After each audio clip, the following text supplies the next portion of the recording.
Hello, hello. I wanted to get on and read a little bit from this book. It's called Wherever You Go, There You Are. Think about that. Wherever you go, there you are.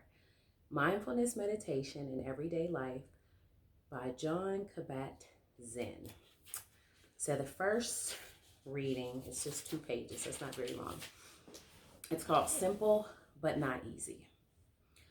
While it may be simple to practice mindfulness, it is not necessarily easy.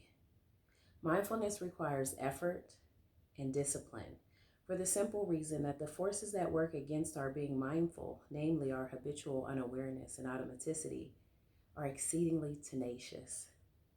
They are so strong and so much out of our consciousness that an inner commitment and a certain kind of work are necessary just to keep up our attempts to capture our moments in awareness and sustain mindfulness. But it is an intrinsically satisfying work because it puts us in touch with many aspects of our lives that are habitually overlooked and lost to us. It is also enlightening and liberating work.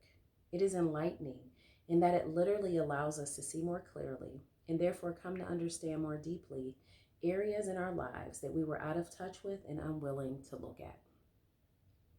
This may include encountering deep emotions, such as grief, sadness, woundedness, anger, and fear, that we might not ordinarily allow ourselves to hold in awareness or express consciously.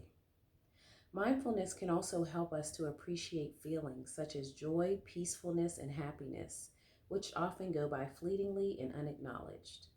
It is liberating in that it leads to new ways of being in our own skin and in the world, which can free us from the ruts we so often fall into. It is empowering as well, because paying attention in this way opens channels to deep reservoirs of creativity, intelligence, imagination, clarity, determination, choice, and wisdom within us. We tend to be particularly unaware that we are thinking virtually all the time. The incessant stream of thoughts flowing through our minds leaves us very little respite for inner quiet, as we leave precious little room for ourselves anyway just to be, without having to run around doing things all the time. Our actions are all too frequently driven rather than undertaken in awareness, driven by those perfectly ordinary thoughts and impulses that run through our mind like a coursing river, if not a waterfall. We get caught up in the torrent, and it winds up submerging our lives as it carries us to places we may not wish to go and may not even realize we are headed for.